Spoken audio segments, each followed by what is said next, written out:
you seen the well-to-do upon Lenox Avenue, on that famous thoroughfare with their noses in the air, high hats and narrow collars, white spats of $15. Ya lo decíamos la semana pasada en la sección de cine con Ramón Bernardo y Diego Gismero, que se nos quedaba pendiente hablar del otro gran estreno del verano, Oppenheimer. Y ya lo hablábamos incluso ayer en la sección de salud con Ramón Bernardo, que es una película que yo creo que despierta bastante curiosidad a nivel general. Buenos días, Ramón Bernardo, ¿qué tal? ¿Cómo estás? ¿Qué tal? Buenos días, José Luis. Buenos días, Diego. Pues encantado de saludaros a vosotros y a todo nuestro público, espectadores y oyentes de Alcarria TV, de Radio Guadalajara. Encantados de estar aquí todos una semana más. Y para hablar de cine, esta semana de Oppenheimer, ¿no? Que es la gran sorpresa del verano. Efectivamente. Diego Gismero, buenos días. También tú conservas el fondo de la semana pasada. A un lado Oppenheimer, a otro lado Barbie, porque nos dio tiempo solo a hablar, que son películas con mucha amiga, todo se ha dicho.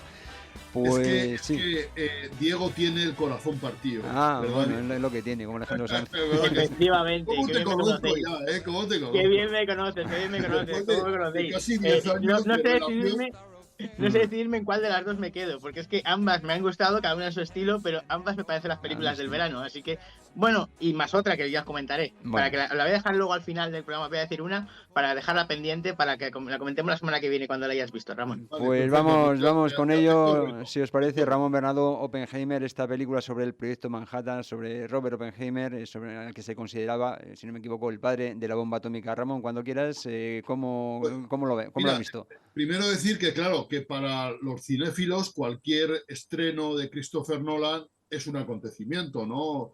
Christopher Nolan desde el año 2000 nos ha ofrecido, esta sería su undécima película, desde Memento, que fue la película que le dio fama y le descubrió, una película que tiene detractores, pero que desde luego es una película de la que se ha hablado mucho, y luego pues ha ido haciendo películas durante estos años, durante estos 23 años, algunas excelentísimas, como la trilogía del Caballero Oscuro, a mí me parece de lo mejor que se ha hecho sobre Batman y sobre cine de superhéroes. Interestelar, que es una película, desde luego, un hito dentro de la ciencia ficción, aunque ha hecho también, permitidme que lo diga, cagadas como Tenet, aunque tiene también sus defensores, ¿verdad? Y este verano... Yo la defiendo. Sí, me gusta que haya gente como tú, Diego. Pero además hay gente que incluso dice que Tenet tiene explicación. Eso está fenomenal, eso me encanta, de verdad. Pero bueno, no vamos a hablar de Tenet.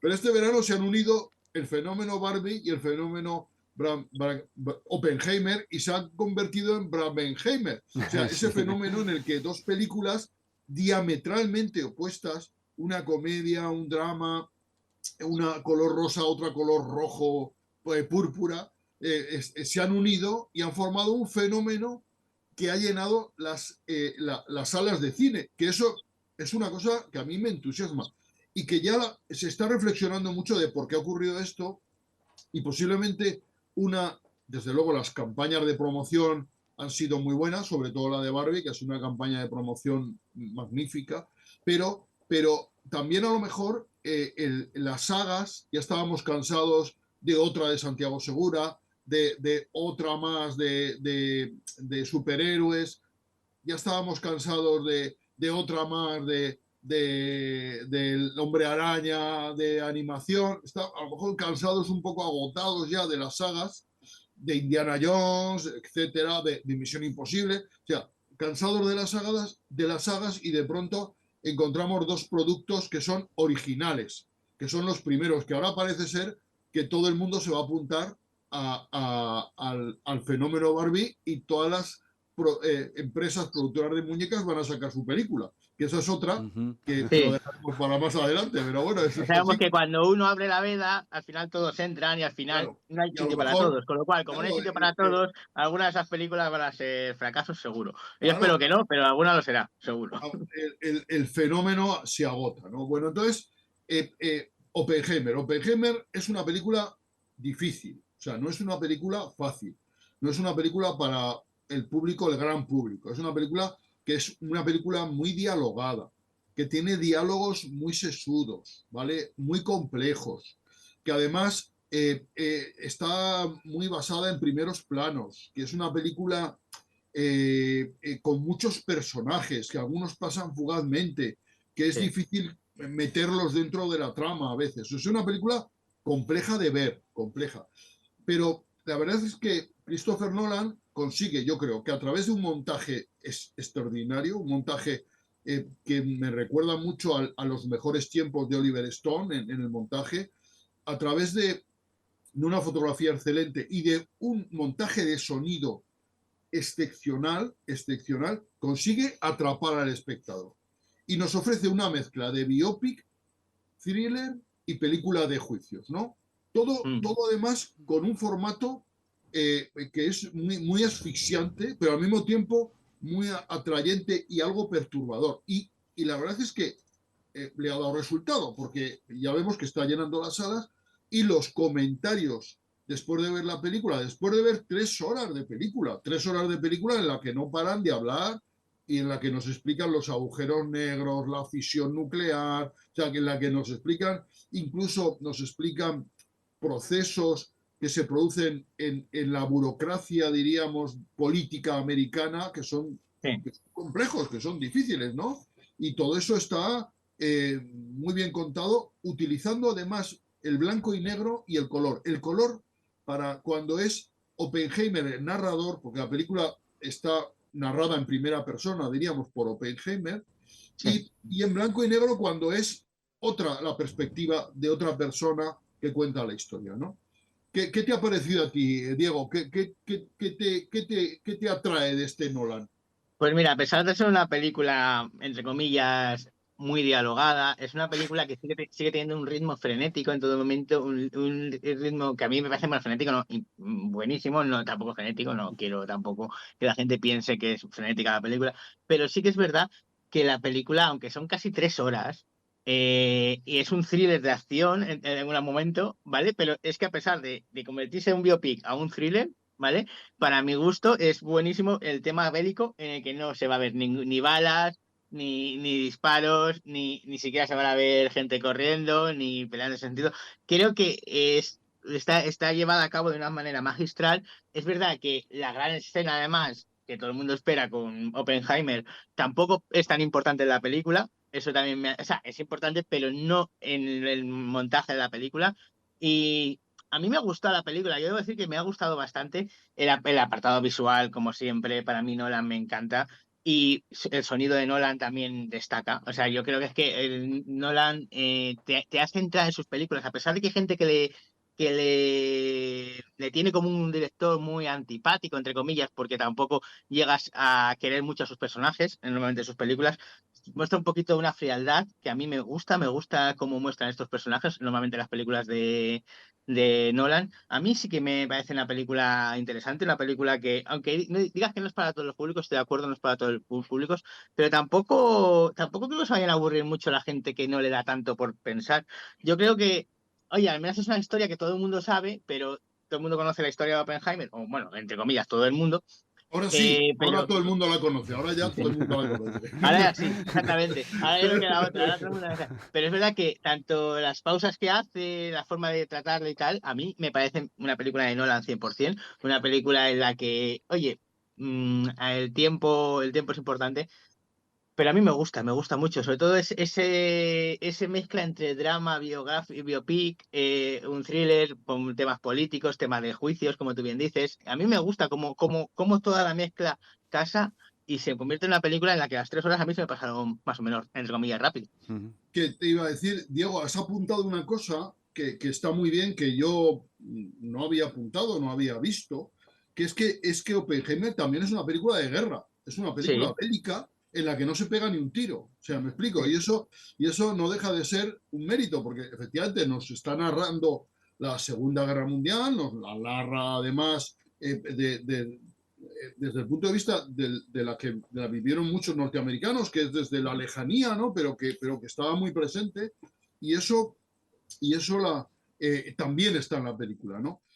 Además yo destacaría, hay una parte de la película que que es los tejemanejes de este congresista, de este Louis Strauss, que está interpretado colosalmente por Robert Downey Jr., que es un personaje siniestro y vengativo que además se va a vengar de Oppenheimer por un malentendido que él se monta en su cabeza y que ese malentendido le lleva a intentar, después de la guerra, quitarle la credencial de seguridad a Oppenheimer, que eso es un proceso burocrático, pero que tenía mucha importancia, porque tú le quitabas la credencial de seguridad y ya no podía trabajar para el gobierno. Ya se dedicaría a la enseñanza, lo que fuera, pero ya no podía investigar para el gobierno, ¿no?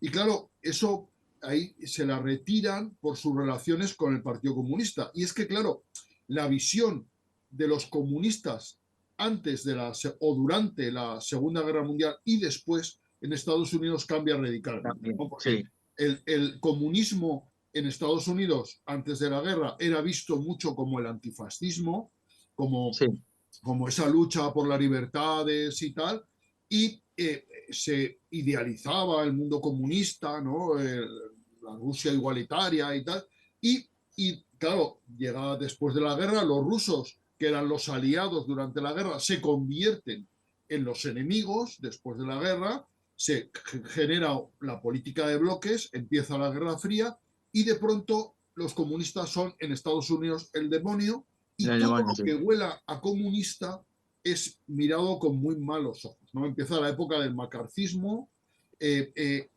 nosotros conocemos, los que hablamos de cine, conocemos mucho por el cine, pero que llevó... Cine, literatura, en toda las facetas de vida, repente los comunistas se convirtieron en los enemigos de Estados Unidos, eran los enemigos, siempre eran o rusos o comunistas de países inventados, pero siempre tenían en común de que el comunismo era lo malo y que lo bueno era Estados Unidos. Entonces, eso lo hemos visto todos. Claro, Oppenheimer cae en esa lista, ¿no? de personas, porque su mujer había pertenecido al Partido Comunista, su hermano había tenido relaciones, de hecho había ayudado a los republicanos españoles a través del Partido Comunista aportando fondos, etc. Todo eso es visto y por todo eso se le retira la credencial de seguridad, ¿no? Y ese proceso burocrático en el que él alega en contra de la retirada, pues al final se convierte en una especie de juicio a la persona, y eso a él le destroza, ¿no? Mira, aparte de esto, yo también quería mencionar la interpretación de Cillian Murphy es sensacional, se personifica al Oscar, ¿verdad? Oppenheimer. Claro, no sé, las películas de Nolan nunca han tenido mucho éxito en los Oscars, y últimamente los Oscars, como están locos perdidos, que se lo dan a películas como Toda la vez en todas partes y cosas así, que son películas que... no sé, pero yo creo que Cillian Murphy, al menos como actor protagonista, debería estar nominado, al menos nominado. Lo mismo me pasa con Robert Downey Jr. como papel secundario, como actor de reparto, también debería estar. Muy potente.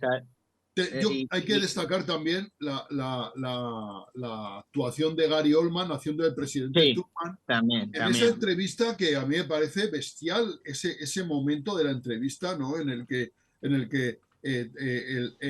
el pobre Oppenheimer le dice: me veo las manos manchadas de sangre, y Truman le da un pañuelo y le dice: límpiate, pero si no has hecho nada, el que ha lanzado la bomba atómica, el genocida soy yo. O sea, es que es impresionante, ¿no? Esa escena es realmente bestial. No nos olvidemos de Florence Pugh y de Emily Blunt. Las dos también. Ahí está también, las dos mujeres de la película. también creo que son dignas nominadas a... Bueno, es que realmente cualquiera que haya estado en esta película sería un digno nominado al Oscar. Al menos nominado. Luego ya que lo ganen es otra cosa, pero nominados deberían estar. Pero mira, Nolan siempre peca de que él no construye bien los personajes femeninos y no les da el suficiente valor. Porque aquí efectivamente Emily Blunt y Florence Pugh están estupendas las dos. Una es la mujer, la otra la amante. Pero son personajes que nos los cuentan poco, porque son personajes que tuvieron en su época una importancia grandísima, no solo en la vida de Oppenheimer, sino en la vida norteamericana, y que ahí son contados de manera un poco de pasada, un poco lateral. Yo creo que Nolan siempre ha pecado de que no sabe construir personajes femeninos, y aquí nos quedamos con ganas. Nos cuenta muchos, nos saca muchos personajes, pero además, a lo mejor aquí sí que debía haberse entregado un poquito más y habernos explicado un poco más estos dos personajes. Por cierto, las dos actrices, sus interpretaciones son breves, pero son estupendas, la verdad. Y yo echo en falta más espacio para estas dos actrices, ¿no? Para estas Sí, dos es una película demasiado centrada en los hombres de la guerra en este momento, de la época, del periodo histórico, y han dejado a estas dos mujeres que, en cierta manera, sí que fueron importantes dentro de lo que es la vida de Oppenheimer y dentro de, en general, de todo lo que ha pasado, deberían haber tenido un poco más de protagonismo. Ahí te doy la razón. Pero aún así sigo pensando que esas interpretaciones son maravillosas, las de ambas. Sobre todo, a mí es que Emily Blunt me encanta. Sí, son dos actrices estupendas y además que están estupendas, porque Emily Blunt, a pesar de su pequeño papel, demuestra diríamos, una entereza moral y unas convicciones que Oppenheimer en ese juicio burocrático sobre la credencial, la acreditación de seguridad, él se derrumba, pero Emily Blunt no se derrumba, ella se mantiene firme, ¿no? Yo creo que eso está muy bien retratado. Y esto de la bomba atómica en la película yo creo que está muy bien retratado. El que los científicos, Oppenheimer pensaba que el que tuviera la bomba atómica iba a generar la paz absoluta, porque ya nadie se atrevería a hacer una guerra, y ha sido todo lo contrario, porque desde la Segunda Guerra Mundial no hemos dejado de estar en guerra, ¿no? En guerras. Ahora mismo seguimos en guerra, ¿no? Claro, sí, perdón. José Luis, interrúmpenos, por favor. No quise, no, es que, claro, estoy escuchando muy atentamente porque, bueno, yo no he visto todavía la película, tengo ganas de verla. Todavía, no que quieres verla, ¿no? Exacto. Por fin, Diego, por fin hemos conseguido que José Luis interese una película. Eso es un hito en la historia de Alquerria TVDR. Me estáis reconduciendo al redil cinematográfico. Pues no, pero que me refiero que evidentemente he oído hablar de ella y tengo dos dudas que no tienen que ver con lo cinematográfico, puesto que no la he visto y puesto que pues mi criterio de juicio es infinitamente menor que el vuestro. Son dudas más bien conceptuales y en lo que estáis diciendo, pues yo creo que más o menos me quedan claras. La primera era a Robert Oppenheimer en esta película se le vende como un físico nuclear de altísimo nivel que desde su trabajo, lo que acabas de decir, pensaba que estaba construyendo, o se le vende como el responsable de las salvajadas de Hiroshima y Nagasaki. Esa era la primera pregunta. No sé qué opináis vosotros. Ahora os hago la segunda. Está claro que Oppenheimer se le nombró el coordinador de un programa en el que se gastó en Estados Unidos $2.000 millones de la época, en la que se construyó una ciudad entera en una meseta en Nuevo México, en Los Álamos, y es el coordinador de todo eso, ¿no? Diríamos que la bomba atómica es, en definitiva, el resultado de un producto empresarial, magnífico, ¿no? Y Oppenheimer es el coordinador de eso. Oppenheimer introdujo en Estados Unidos la física cuántica. La física cuántica es la física de los átomos, de los electrones, los neutrones y de los protones, ¿no? Eso es la física cuántica. Cuando Oppenheimer empezó a hablar de física cuántica en Estados Unidos, fue el primero, y no es que fuera el científico más brillante y tal, pero fue elegido por este coronel que va a liderar, diríamos, el proyecto Manhattan para coordinar este asunto. Y Oppenheimer tiene esa visión de liderazgo y esa capacidad de coordinación. Claro, los científicos hacen investigación, ¿verdad? Y eso queda claro en la película, porque Oppenheimer, después de ocasionar 200.000 muertos de forma directa al lanzar las bombas atómicas, a mi modo de ver, de manera totalmente innecesaria y tal, pero bueno, es una opinión mía. Al final de la guerra contra el Japón, él se siente que el responsable, pero cuando va a hablar con Truman, Truman le dice, no, tú no has hecho nada, el que mandó las bombas fui yo. Y eso se lo deja claro, eso es una decisión política y militar. Y sí, Oppenheimer intervino en esas conversaciones en las que se decidía dónde lanzar la bomba, porque los militares mismos no sabían qué poderío tenía esa bomba, ¿no? Y pensaban lanzarla en objetivos militares, pero le decían, no, es que son muy pequeños, le decían los científicos, no, tienes que lanzarla, tienes que buscar un objetivo mucho más grande. Sí. Y luego, por ejemplo, cuando luego se va a investigar la bomba H, que para que nos hagamos idea, tiene 1000 veces la potencia de la bomba atómica. Claro, es que dice Oppenheimer, ¿para qué investigar una bomba más potente si con esto ya destruimos más, si no hay objetivos militares suficientemente grandes para lanzar una bomba atómica? Ya, ¿para qué una bomba 1000 veces más potente, ¿no? Claro. ¿Para qué? Si ya no tiene objeto, ¿qué ganamos con eso? Pues que no la tengan los otros, simplemente era el asunto, ¿no? Claro. Y entonces, claro, así hemos generado un arsenal atómico que es capaz de destruir que ojalá de la Tierra, jamás se lance. Es un arsenal disuasorio, por así decirlo, pero que tiene un peligro intrínseco tremendo. Chicos, tenemos que ir terminando porque llevamos más de 20 minutos. Dejadme para terminar que, como toda gran película, no deja de tener algún gazapo. En este caso, esta película tiene un gazapo referente que, bueno, ha salido en redes sociales, en todos los lados, que es referente a su bandera, la bandera que utilizan de Estados Unidos. Estados Unidos, en la década de los 40, la bandera que tenía era de los 48 estados, eran 48, no 50, porque Hawái y Alaska todavía no se habían anexionado. Entonces, la bandera que muestran en la película tiene las 50 estrellas, no los 48.